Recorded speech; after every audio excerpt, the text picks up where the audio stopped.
दोस्तों नमस्कार, हम मौजूद हैं उत्तर प्रदेश की इत्र की नगरी कन्नौज में। जैसा कि आप सभी जानते होंगे, इस बार के उत्तर प्रदेश के विधानसभा चुनाव में भारतीय जनता पार्टी ने 37 साल का रिकॉर्ड तोड़ दिया है। यहाँ पे दूसरी बार भारतीय जनता पार्टी ने सरकार बनाई है। अभी तक कोई भी सरकार यहाँ लगातार 2 बार नहीं बनी है। 25 तारीख को माननीय योगी आदित्यनाथ शपथ लेने जा रहे हैं और ये कन्नौज समाजवादी पार्टी का गढ़ कहा जाता था। यहाँ 3 विधानसभा सीटें, तीनों इस बार भारतीय जनता पार्टी ने जीती हैं। आज हम यहाँ लोगों से जानेंगे भारतीय जनता पार्टी की सरकार बनने पे उनको कैसा महसूस हो रहा है। जो विपक्ष आरोप लगा रहा है कि ईवीएम हैक की गई है, बेईमानी से भारतीय जनता पार्टी ने चुनाव जीता है या धन बल से भी चुनाव जीता है, इन्हीं सब मुद्दों पे कन्नौज की जनता से बात करेंगे कि उन्हें भारतीय जनता पार्टी की सरकार बनने पे कैसा लग रहा है। आप सभी जानते होंगे कन्नौज इत्र के लिए मशहूर है। यहाँ पे जो इत्र का भ्रष्टाचार हुआ था, मीडिया ने भी उजागर किया था, काफ़ी उस पर राजनीति हुई, इस पर भी लोगों से बात करेंगे। और यहाँ बात करेंगे कि कन्नौज जो समाजवादी पार्टी का गढ़ था वो क्यों ढह गया। यहाँ कानपुर के पूर्व कमिश्नर असीम अरोड़ा कन्नौज से चुनाव जीते हैं, तो मतलब लोगों की उस पर प्रतिक्रिया है, उसके बारे में भी हम बात करें। चलिए यहाँ की जनता से राय लेते हैं कि उनका क्या सोचना है कि योगी आदित्यनाथ दोबारा मुख्यमंत्री बनने जा रहे हैं। कन्नौज में मौजूद हैं तो कन्नौज के लोगों से पूछते हैं कि भारतीय जनता पार्टी 37 सालों का रिकॉर्ड तोड़कर क्यों दोबारा वापस आई, क्या उसकी नीतियाँ थी जो दोबारा वो वापस आई है। आइए कुछ लोगों से बात करते हैं कि क्या कारण रहा। बताइए सर, कन्नौज में भारतीय जनता पार्टी ने समाजवादी पार्टी का गढ़ ढा दिया, क्या कारण रहा जो वापस आई दोबारा से। ये हुआ भैया, यहाँ पे सबसे पहली बात ये है कि आम आदमी बिल्कुल खुशहाल ज़िंदगी जी रहा है। समाजवादी में ये था कि अगर आपको किसी चीज़ की ज़रूरत पड़ती थी, आपको किसी नेता या सांसद विधायक के पास सिफारिश के लिए जाना पड़ता था। अब इस योगी सरकार में ये हुआ है कि आपको किसी की सिफारिश ज़रूरत नहीं है, आप अपनी बात अधिकारी या प्रशासन के सामने अपनी रख सकते हैं, उस आधार पे आपके पास न्याय हो जाता है। ये समाजवादी पार्टी का कन्नौज गढ़ बोला जाता था। 2019 के चुनाव में पहले डिम्पल यादव को यहाँ से सांसदी हराया गया और इसके बाद ये तीनों विधानसभा की सीटें इस बार भारतीय जनता पार्टी ने जीती। कन्नौज में सपा का गढ़ को ढा दिया गया। मतलब इस बारे में क्या कहेंगे आप? इसके लिए मोदी और योगी जी को आभार व्यक्त करेंगे, क्योंकि उन्होंने आम जनता की आवाज़ को सुना। उन्होंने किसान सम्मान निधि दी, हर चीज़ मिले, राशन दिया, जो आदमी की आम ज़रूरत थी वो आदमी को उपलब्ध कराया। और एक बात रही बात, जो दलाली सिस्टम था कि आप पहले किसी के पास जाएंगे, आपकी पेंशन बनवा देंगे, आपको ये करवा देंगे, वो करवा देंगे, ये सब कुछ ख़त्म हुआ। जो ऑनलाइन प्रक्रिया लागू की है माननीय योगी जी ने, माननीय मोदी जी ने, उस आधार पे आपके जो वोटर था वो इस चीज़ को समझ पाया कि कहीं 2 पैसे की दलाली नहीं दी गई है, कुछ नहीं हुआ, बिल्कुल सीधे सीधे खाते में आया है, ईमानदारी की पूरी सौदा हुई है। अखिलेश यादव ने सामाजिक न्याय को जोड़ने की कोशिश की, ओम प्रकाश राजभर से गठबंधन किया, जयंत चौधरी से गठबंधन किया, उन्होंने जातियों की पॉलिटिक्स की, क्या जनता उसको समझ नहीं पाई? जनता क्या समझना है, जब राजभर जी माननीय योगी जी के साथ पूरे 5 साल मंत्रिमंडल में रहे, आप योगी जी को नहीं समझ पाए हैं तो आप किसको जनता को क्या जवाब देंगे। योगी जी ने पूरे ईमानदारी से पूरी 5 साल अपने कार्यकाल पूरी 5 साल ईमानदारी से कार्यभार का निर्वहन किया है, और राजभर जी जब उनके ऊपर उंगली उठा रहे हैं तो उनके कोई जवाब देने की जरूरत नहीं। अखिलेश यादव ने पिछड़े वर्ग का मुद्दा उठाया कि केशव प्रसाद मौर्य को स्टूल मंत्री बना दिया गया, वो सिरातू से चुनाव भी हार गए। तो मतलब क्या वो यहाँ उत्तर प्रदेश में 70% ओबीसी है, तो ओम प्रकाश राजभर लगातार कहते रहे कि सीएम होना चाहिए ओबीसी का, तो क्या इस बार कुछ ऐसा हो सकता है? इस बार हम एक चीज़ आपको देंगे, इस बार जातिवाद का जो चुनाव था इस बार ख़त्म हुआ है। सुनिए, माननीय केशव जी की जो बात आप कर रहे हैं, आप अगर जनता के बीच काम नहीं करेंगे तो आपके पास कुछ नहीं है। रही जातिवाद की बात, तो क्या केशव प्रसाद मौर्य ने काम नहीं किया जो हार गए चुनाव? जातिवाद की यहाँ पे बात खत्म होती है, जातिवाद नहीं है यहाँ पे। सीधे सीधे जो काम करेगा, जो जनता के बीच रहेगा वो चुनाव जीतेगा, जो काम नहीं करेगा वो नहीं रहेगा। यार ये यहाँ पे जातिवाद की कोई बात ही नहीं हुई। इस बार जो ये परिणाम आए हैं, योगी जी के पक्ष में आए हैं, ये परिणाम जो आए हैं, ये कोई जातिवाद नहीं, कुछ नहीं। सिर्फ योगी जी को आदमी ने देखा, मोदी जी को देखा, बस सीधे सीधे वोट कर दिया, किसी के कुछ नहीं है। कन्नौज सदर 20 साल से समाजवादी पार्टी जीतती रही। इस बार भारतीय जनता पार्टी ने कानपुर के पूर्व कमिश्नर असीम अरोड़ा को टिकट दिया, उन्होंने ये सीट छीन ली समाजवादी पार्टी से, अब बड़े मार्जिन से हराया, करीब 6100 वोटों से भी जीते हैं। तो असीम अरोड़ा को क्या टिकट देना फायदेमंद साबित हुआ? असीम अरोड़ा जी एक ईमानदार व्यक्तित्व के आदमी रहे हैं। उनके पिताजी DGP रहे हैं। ईमानदार उनके परिवार से, ईमानदारी उनके परिवार में रही है। लोगों ने सोचा कि एक व्यक्ति को हम जिसको वोट दे रहे हैं वो आज की तारीख में जिसे हम विधानसभा चुनाव जीत के भेजेंगे, वो हमारे कुछ कदावर नेताओं के ऊपर वहाँ मंत्रिमंडल या कहीं पे ऊपर जाके स्थापित होंगे, तो हमारे यहाँ पे अनिल दोहरे जी की अपेक्षा विकास ज़्यादा करेंगे। डिप्टी सीएम बनने की संभावना जताई जा रही है, क्या बन सकते हैं डिप्टी सीएम आने वाले समय में? ये तो भारतीय जनता पार्टी के भारतीय जनता पार्टी की जो कैबिनेट है, जो उनके पदाधिकारी हैं, जो उनका क्या बोलते हैं संगठन है, वो उनके ऊपर निर्धारित है। हम लोगों ने वोट किया है कि वो हम ये सोचते हैं वो कैबिनेट में जाएं या डिप्टी सीएम बने तो हमारे कन्नौज का विकास अन्य विधायकों की अपेक्षा ज़्यादा हो जाएगा। और कुछ लोग मौजूद हैं। किसानों का मुद्दा बड़े ज़ोर शोर से उठाया गया कि किसानों को न्याय नहीं मिल पा रहा, MSP का लाभ उनको नहीं मिल पा रहा है, उस बारे में आप क्या कहेंगे? जी, किसानों को किसानों को क्या लाभ नहीं मिल पाया? किसानों को सारा लाभ मिला। जो आंदोलन चलता रहा पश्चिमी उत्तर प्रदेश में, राकेश टिकैत अगुवाई कर रहे थे, तो वहीं से भारतीय जनता पार्टी ने सबसे ज़्यादा सीटें जीती हैं। क्या कारण रहा कि जनता ने फिर भारतीय जनता पार्टी को वोट दिया? ऐसे ही समझ लो, जब सबसे ज़्यादा सीटें वहाँ से मिली हैं तो कारण क्या रहा होगा? वहाँ तो कोई बात ही नहीं होगी, वहाँ तो सब कुछ ठीक रहा होगा, तभी तो भारतीय जनता पार्टी सबसे ज़्यादा सीटें जीत के आई वहाँ से। अखिलेश यादव कह रहे थे कि जो 2000 रुपये केंद्र सरकार दे रही है उसका कोई लाभ नहीं होगा, उस पर किसान वोट नहीं करेगा क्योंकि महंगाई बहुत ज़्यादा है, तो जनता वोट उस पर ही करेगी। हर योजना आती थी उसमें आधा खा जाते थे बीच वाले, आधा किसानों के पास या कि पब्लिक के पास आती थी। अब सीधा 2000 वहाँ से मोदी जी डालते हैं और यहाँ आज किसान निकालता है या पब्लिक निकालती है, तो क्या मतलब उसमें क्या खा गया? कुछ नहीं। तो 2012 से 17 तक की अखिलेश यादव की सरकार और 17 से 22 तक की योगी आदित्यनाथ सरकार, दोनों में सबसे अच्छी सरकार कौन सी रही? स्वाभाविक है योगी जी की सरकार सबसे अच्छी रही, कि योगी जी की सरकार अगर अच्छी नहीं होती तो 37 साल बाद दोबारा कोई रिपीट मुख्यमंत्री कर पाया। सारे टुटके तोड़ दिए कि मथुरा कोई जाएगा, वृंदावन अयोध्या जी जाएगा, नहीं होता है, नोएडा जाएगा तो नहीं होगा दोबारा, और दोबारा मुख्यमंत्री हुए।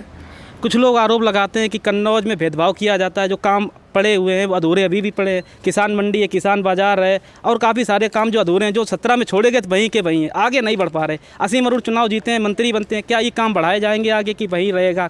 इस बारे में क्या कहें? भाई साहब, अगर घर पर किसी के भी घर पर ले लिए जाए, अगर एक साथ पूरे घर वालों को लेटरिन लगे आए तो सबके घर पर शौचालय नहीं होंगे। 2 से ज़्यादा, मतलब 1-2 लेटरिन बनवाते आदमी।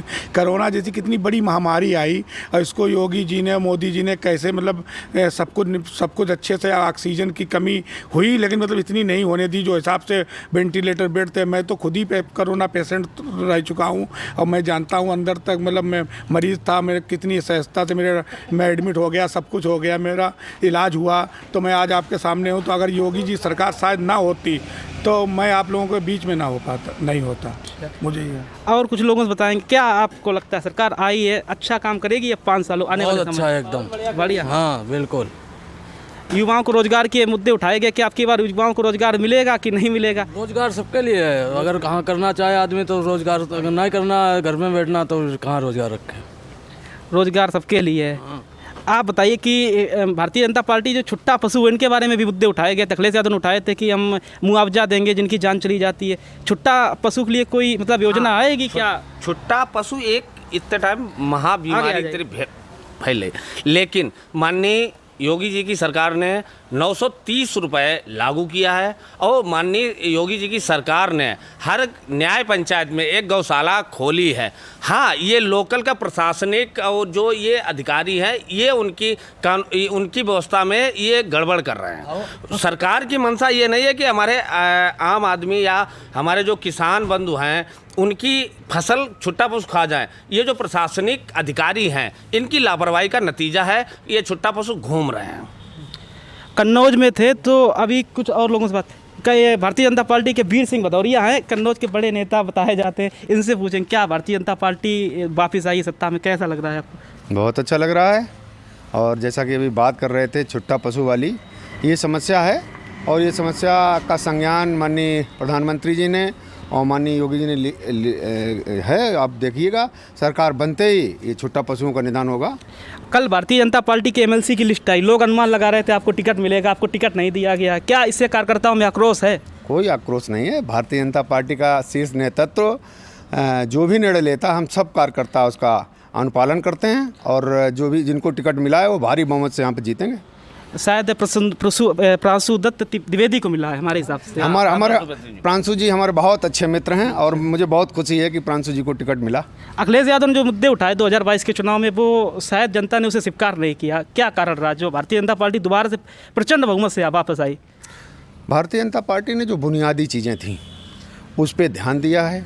गरीब की थाली में कैसे रोटी जाए, कैसे उसका पेट भरे, इसकी चिंता की है।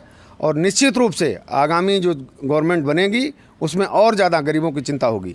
कन्नौज को समाजवादी पार्टी का गढ़ था, उसे भारतीय जनता पार्टी ने भगवा में कर दिया है। ये बताया जा रहा आप लोगों की ही रणनीति का एक कारण रहा जो ये भगवा में हो गया। आपको सबसे ज़्यादा यहाँ जनता ने कहा है कि मतलब सबसे ज़्यादा आप लोगों ने ही यहाँ मेहनत की कार्यकर्ताओं के रूप में।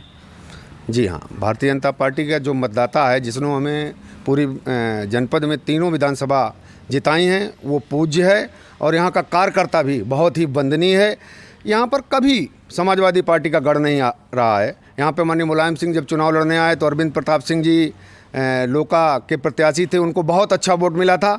उसके बाद सुब्रत जी 9 में लड़े, बहुत अच्छा लड़े। उसके बाद 2014 में लड़े, निश्चित रूप से वो उसी समय जीत गए थे और उसको तो षड्यंत्र के तहत हरा दिया था। और सुब्रत जी ने 19 में सांसद बने और आप देख लीजिए 24 में सुब्रत जी भारी मतों से यहाँ पर लोकसभा में अपना परचम लहराएंगे। ईवीएम का मुद्दा विपक्ष उठा रहा है, क्या उस पर आप कहेंगे कि धांधली की गई है, ईवीएम बदल दी गई?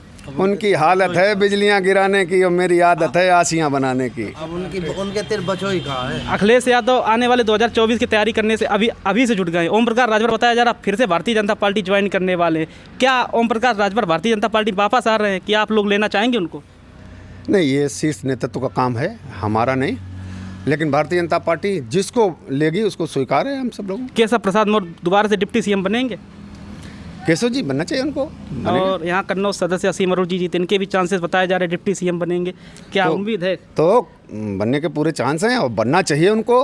ये बताते समाजवादी पार्टी की बहुत मजबूत सीट थी, उन्होंने यहाँ पर कार्यकर्ताओं को बड़ा मार्जिन लिया, 6100 वोटों से लिया, जो लगातार 20 सालों से सपा जीतती आई थी। ये 6100 का मार्जिन हम सब लोगों को मेहनत करके 61,000 में बदलना है। यही प्रयास आगे हम सब लोगों का रहेगा। बताया था छिबरामऊ वाली सीट पे अरविंद यादव बता रहे कि धांधली हुई, हमें ज़बरदस्ती हरा दिया गया, ये क्या? अरे ये प्रमाण इससे बड़ा क्या हो सकता है? अगर धांधली होती तो केशव प्रसाद मौर्य कैसे हार जाते? वहाँ तो बताया था गोली चलाने की भी नौबत आ गई थी सिराथू में। सिराथू में गोली चलाने का ऐसी कोई सूचना तो नहीं आई है, लेकिन जो भी जनता ने वहाँ पर सिराथू में निर्णय दिया हम सब लोगों को स्वीकार है और हम सब लोग या भारतीय जनता पार्टी का कार्यकर्ता लगेगा और सिराथू और वो वाली लोकसभा भारी मतों से जीतेंगे। 2017 से जो कन्नौज में काम रुके हुए अभी तो बताया जा रहा है पूरे नहीं हो पा रहे, क्या दोबारा शुरू होंगे? किसान बाजार है, मंडी है आलू की, काफ़ी काम है जो ठहर गए, वो पूरे नहीं हो पा रहे। 17 के बाद उस पर काम नहीं हो पा रहा है, क्या कारण रहा? कोरोना काल में बहुत लॉस हुआ, उत्तर प्रदेश का हुआ, भारत देश का हुआ। मैं मानता हूँ, स्वीकार करता हूँ कि कुछ काम रुके हुए हैं। अब की बार नई सरकार बनेगी, ये सारे काम होंगे। पिछली 5 सालों की सरकार बहुत अच्छी रही। बिल्कुल बेहतर रही तो परिणाम है, लोगों ने वोट देकर बताया है कि ये बहुत अच्छी सरकार रही। काफ़ी समय हो गए, 10 तारीख को नतीजे आए थे, करीब 8 दिन हो चुके हैं, अभी तक शपथ ग्रहण नहीं हो पा रहा। क्या कारण है शपथ ग्रहण इतने डिले किया जा रहा? क्या कोई पेच फंसा हुआ है? जल्दी क्या है जल्दी क्या है? लगातार तारीख बदली जा रही, बताया जा रहा है सीएम के ऊपर भी कुछ पेच फंसे हुए हैं। कोई पेच नहीं, ये भारतीय जनता पार्टी की सरकार है। कोई भी कार्यकर्ता कोई किसी प्रकार का मिनिस्टर बनता है, सबको स्वीकार होता है, सबको खुशी होती है। अभी से आप लोग 2024 की तैयारी में जुट गए हैं कि अभी कुछ समय लेंगे? अभी तो एमएलसी का चुनाव देखना है। एमएलसी भारी वोटों से जीतनी है। एमएलसी समाजवादी पार्टी खाते में इसको छीन लेना है, भाजपा खाते में डालना है, उसके बाद तुरंत लोकसभा में लगना है। शायद 35 सीटों पर चुनाव हो रहा है, जिसमें शायद 30 समाजवादी पार्टी ने 17 में जीती थी हमारे हिसाब से। अब की बार क्लीन स्वीप होगा भारतीय जनता पार्टी का। आपको टिकट नहीं मिली, कोई हताशा है? नहीं, कोई हताशा नहीं, कोई निराशा नहीं। वो जिनको मिला है वो मेरे बहुत अच्छे मित्र हैं। अभी नहीं मिला, कुछ और मिलेगा, ये सब चलता रहता है सिस्टम। ये थे वीर सिंह भदौरिया, कन्नौज में भारतीय जनता पार्टी के बड़े नेताओं में इनका नाम है। अभी हम और कुछ लोगों से बात करेंगे। अभी हमने आपको कन्नौज से भाजपा के बड़े नेता वीर सिंह भदौरिया की बात सुनाई कि भारतीय जनता पार्टी वापस आई, उन्हें कैसा लग रहा है। तो वीर सिंह भदौरिया ने अपने सवालों के जवाब दिए। हम कुछ ग्रामीण अंचलों में आए हुए हैं, कुछ ग्रामीण किसान हैं, उनसे बात करते हैं कि उन्हें कैसा लग रहा है भारतीय जनता पार्टी दोबारा सत्ता में वापस आई। हमारे साथ कुछ किसान मौजूद हैं। बाबा, भारतीय जनता पार्टी दोबारा सत्ता में आई है, आपको कैसा लग रहा है? हमको बहुत बढ़िया लग रहा है। बढ़िया लग रहा है। 2012 से 17 तक अखिलेश यादव की सरकार चली, 17 से 22 तक माननीय योगी आदित्यनाथ की सरकार चली। आपने दोनों सरकार को देखा, यहाँ तक कि आपने कई सरकारों को पहले भी देखा होगा। सबसे अच्छी सरकार आपको कौन सी लगी? सबको सबसे सरकार जो है हमें बढ़िया लगी। योगी आदित्यनाथ की सरकार आपको क्यों अच्छी लगी? इसलिए अच्छी लगी, ना कोई गुंडागर्दी है और चाहे यहाँ घूम रहा हो, और कोई ना बदमाश है, ना कोई है, ना कोई कुछ ना है। हमें बहुत अच्छी लगी। केवल दिक्कत यह है साड़न की, तो साड़न की दिक्कत यह है ये और कद्दे व्यवस्था, बस और कोई दिक्कत नहीं। कन्नौज समाजवादी पार्टी का गढ़ कहा जाता, माननीय नेताजी सांसद रहे, अखिलेश यादव सांसद रहे, डिम्पल यादव सांसद रहीं, डिम्पल यादव चुनाव भी हारी। इसके बाद तीनों इस बार 2022 के चुनाव में समाजवादी पार्टी तीनों सीटें हार गई। और जबकि उन्होंने काम भी बताया जाता कन्नौज में बहुत काम किया है, इतना भारतीय जनता पार्टी नहीं किया है। तो क्या कारण रहा फिर भी समाजवादी पार्टी लगातार हार रही है, जबकि वो उनका गढ़ है? गढ़ है इसलिए हार रही है कि जो है महिलाओं को तो बहुत सुविधा मिल रही है कि महिलाओं को जो है 500 रुपया मिले, इसके बाद जो है राशनों खूब मिले, तो उन लोगों ने खूब वोट दिया है। ये आपके खेत हैं? हाँ, हमारे खेत। तो अब जैसे कि आपके खेत हैं, मतलब तो महंगाई से आपको क्या दिक्कत नहीं हो रही? डीजल बढ़ गया है, डीजल बढ़ गया है, क्या करें, तो बहाने बढ़ गया है, तो डीजल सरकार लाभ है कहाँ? अच्छा सही बताना, आपने किस मुद्दे पे वोट किया था? महंगाई पे वोट किया था कि गुंडागर्दी वोट किया था? गुंडागर्दी पे 2 वोट हमने, और बहुत बढ़िया हिसाब चल रहा है मोदी को, योगी को, हमेशा ही खुश है। 2024 के चुनाव भी आएंगे, फिर भी क्या? फिर भी उम्मीद है यही रहेंगे। यही रहेंगे। हाँ। कुछ बेरोजगारी के मुद्दे नहीं चले? आपके लड़के भी होंगे, क्या बेरोजगारी के मुद्दे चले नहीं चले? लड़के तो हैं, लेकिन लड़के नहीं पढ़े ज़्यादा हैं, तो नहीं लग पाए, तो इसके लिए हम क्या करें। कोई राशन मिल रहा है आपको? राशन मिल रहा है, सब कुछ मिल रहा है। सब कुछ मिल रहा है। और कुछ लोगों से बात करते हैं, आपको कैसा लग रहा है भाजपा दोबारा सत्ता में आई? हमको बहुत अच्छा लगा, हमने खुद दिया वोट। और आपने भी वोट दिया है, क्या कारण रहा कि अखिलेश यादव अपनी सरकार नहीं बना पाए? नहीं बना पाए वो तो वो जाने, वो खुद जानते होंगे कि क्या कारण रहा। इस बार उन्होंने सामाजिक नीतियों को मतलब जोड़ा, सभी जातियों को लेकर चले, जैसे ओम प्रकाश राजभर से गठबंधन किया, जयंत चौधरी से गठबंधन किया, कृष्णा पटेल से गठबंधन किया, एक जातीय समीकरण बनाया कि सारी जातियों को हम ले लेते हैं, तो एक गठबंधन मतलब ये नहीं रहेगा कि हम